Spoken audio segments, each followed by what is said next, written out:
Советот на општина Виница утре ќе одржи 19-та редовна седница на која ќе се разгледуваат и дополнуваат кварталните извештаи за неподмирените обврски на општината, промените на состојбата на секое задолжување индивидуално, како и извештајот за извршување на буџетот на општината за третиот квартал.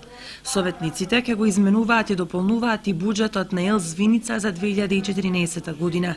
На дневен ред за анализа се и предлог одлуките за издавање под закуп на деловен простор, како и предлог програмата за работа во областа на располагањето со градежно земјиште во сопственост на Република Македонија на подрачјето на општина Виница за тековната година. За анализа е ставен и предлог одлуката за изменување и дополнување на програмата за уредување на градежно земјиште, улици и патишта во општина Виница за 2014 година, како и предлог одлуката за покренување на постапка за донесување и изготвување на општ акт за село Трстија, за кое нема урбанистички план.